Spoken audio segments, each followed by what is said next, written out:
ವಿಡಿಯೋದಲ್ಲಿ ತಿಳಿಸುವ ಮಾಹಿತಿಗಳು ಯಾರಿಗೂ ಉದ್ದೇಶಪೂರ್ವಕ ಹೇಳಿಲ್ಲ. ಅನ್ಕೊಂಡ್ರಿ ಅಂದಾಗ ಅದನ್ನ ತಲೆಗಾಗ್ಲಿ ಮನ್ಸಲ್ಲಾಗ್ಲಿ ಅಥವಾ ಇನ್ನೊಂದ್ ಕಡೆ ಆಗ್ಲಿ ಹಾಕೊಂಬೇಡಿ. ಯಾಕಂದ್ರೆ ಟಾಕ್ಸಿಕ್ ವಿಷಕಾರಿ ಯಾವತ್ತಿದ್ರೂ ಹಾನಿಕಾರ. ರಿಯಲ್ ಓಜಿ ಅಂದ್ರೆ ಯಾರು? ರಿಯಲ್ ಓಜಿ ಅಂದ್ರೆ ಏನು? ಒರಿಜಿನಲ್ ಗ್ಯಾಂಗ್ಸ್ಟಾರಾ ಅಥವಾ ಒರಿಜಿನಲ್ ಗೋಸ್ಟಾ?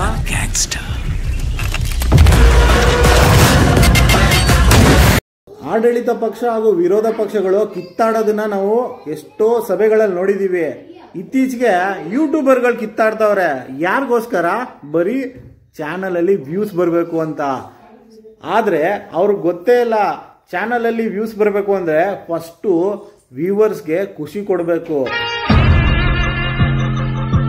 ಸಬ್ಸ್ಕ್ರೈಬರೇ ಯೂಟ್ಯೂಬರ್ ಆಗಿರುವ ಯೂಟ್ಯೂಬ್ ಚಾನೆಲ್ಗೆ ಸ್ವಾಗತ. ಹೂ ಸ್ಟಾಪ್ಡ್ ಯು?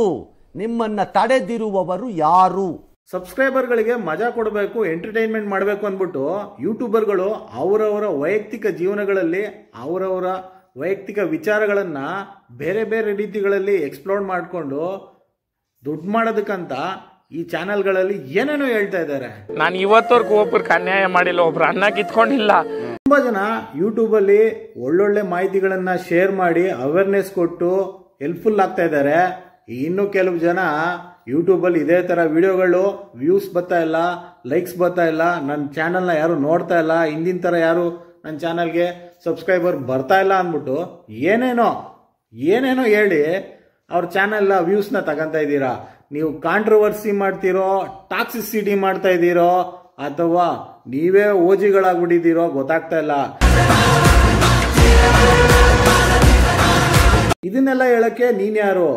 ಈಗ ನಾವು ಅದನ್ನೆಲ್ಲ ಇಷ್ಟಪಟ್ಟು ನೋಡ್ತಾ ಇದ್ದೀವಿ, ನಾವು ಮಜಾ ತಗೊಂಡಿದ್ದೀವಿ ಅಂತ ತುಂಬಾ ಜನ ಇದ್ದಾರೆ.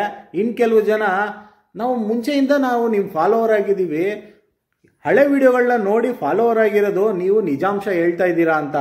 ಇತ್ತೀಚೆಗೆ ಅವರು ಬದಲಾವಣೆ ಆಗಿದ್ದಾರೆ ಅಂತ ಹೇಳೋದಕ್ಕೂ ಆ ಸಬ್ಸ್ಕ್ರೈಬರ್ಗಳಿಗೆ ಭಯ ಆಗ್ಬಿಟ್ಟಿದೆ.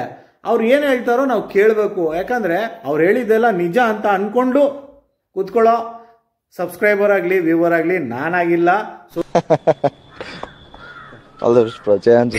ಎಷ್ಟೋ ಯೂಟ್ಯೂಬರ್ಗಳು, ಕಂಟೆಂಟ್ ಕ್ರಿಯೇಟರ್ಗಳು ಕಂಟೆಂಟ್ಗಳನ್ನ ಕ್ರಿಯೇಟ್ ಮಾಡ್ಬಿಟ್ಟು ಚಾನಲ್ ವ್ಯೂಸ್ ಆಗಿ ಅವರು ಎಷ್ಟೋ ಜನ ಹೊಗಳಿ ಹೇಳಿದ್ದಾರೆ, ನಿಮ್ಮಿಂದಾನೇ ನಾನು ಈ ಪ್ರಾಪರ್ಟಿ ತಗೊಂಡೆ, ನಿಮ್ಮಿಂದಾನೇ ಈ ತರ ನಾನು ವಿಡಿಯೋಗಳು ಮಾಡ್ತಾ ಇದ್ದೀನಿ, ನಿಮ್ಮಿಂದಾನೇ ನನಗೆ ಇಷ್ಟು ದುಡ್ಡು ಬಂದಿದೆ, ನಿಮ್ಮಿಂದ ನಾನು ಈ ತರ ವಾಹನ ತಗೊಂಡಿದ್ದೀನಿ, ಇದು ತಗೊಂಡಿದ್ದೀನಿ ಅಂತ ಹೇಳಿದ್ದಾರೆ. ಇನ್ ಕೆಲವರು ಏನಪ್ಪ ಹೇಳ್ತಾರೋ ಅಂದ್ರೆ, ನಾನ್ ಕಷ್ಟಪಟ್ಟು ದುಡ್ಡಿರೋ ದುಡ್ಡಲ್ಲಿ ನಾನು ಇದು ತಗೊಂಡು ನಿಮ್ಗೆ ತೋರಿಸ್ತಾ ಇದ್ದೀನಿ, ನಾನ್ ಕಷ್ಟಪಟ್ಟು ದುಡ್ಡು ತಗೊಂಡಿರೋ ದುಡ್ಡಲ್ಲಿ ನಾನು ಅಲ್ಲೋಗಿದ್ದೀನಿ, ಇದೆಲ್ಲ ತಗೊಂಡಿದ್ದೀನಿ ಮಾಡಿದ್ದೀನಿ ಅಂತ ಹೇಳೋರು ಏನಕ್ಕಪ್ಪ ಯೂಟ್ಯೂಬ್ಗೆ ಬಂದ್ರಿ? ಸತ್ಯ ಹೇಳಿದ್ರೆ ಎಲ್ರಿಗೂ ಬೇಜಾರು, ಕಣ್ಣಲ್ಲಿ ನೀರು. ನಾನ್ ಸತ್ಯ ಹೇಳ್ತೀನಿ, ಊರಲ್ಲಿವರೆಗೆಲ್ಲ ನನ್ನ ಬಗ್ಗೆ ಬೇಜಾರು. ನೀವೇ ಕಾಂಟ್ರವರ್ಸಿ ಮಾಡ್ಕೊಂತೀರೋ, ಅಥವಾ ನೀವೇ ಟಾಕ್ಸಿಸಿಟಿ ಮಾಡ್ಕೊಂತ ಇದ್ದೀರೋ, ಅಥವಾ ನೀವೇ ದೊಡ್ಡ ಓಜಿಗಳಂತ ನೀವು ಅನ್ಕೊಂಡಿದ್ದೀರಾ. ಆದ್ರೆ ಎಷ್ಟು ದಿನ ಅಂತ ನಿಮಗೆ ಗೊತ್ತಿರಬೇಕು. ಯಾವತ್ತು ಒಬ್ಬ ವ್ಯೂವರು, ಒಬ್ಬ ಸಬ್ಸ್ಕ್ರೈಬರು ರಿವರ್ಸ್ ಆಗಿ ನಿಮ್ಗೆ ಕೇಳಕ್ಕೆ ಸ್ಟಾರ್ಟ್ ಆಗ್ತಾನೋ ಅವತ್ತು ನೀವ್ ಏನು ಅನ್ನೋದು ನಿಮ್ಗೆ ಗೊತ್ತಾಗುತ್ತೆ. Original gangster. ಸೊ ಒಂದು ಮೂವಿ ಅಂದಾಗ ಕಮರ್ಷಿಯಲ್ ಇರಬೇಕು, ಒಂದು ಯೂಟ್ಯೂಬರ್ ಅಂದಾಗ ಅವನ ಹತ್ರ ಒಳ್ಳೆ ಕಂಟೆಂಟ್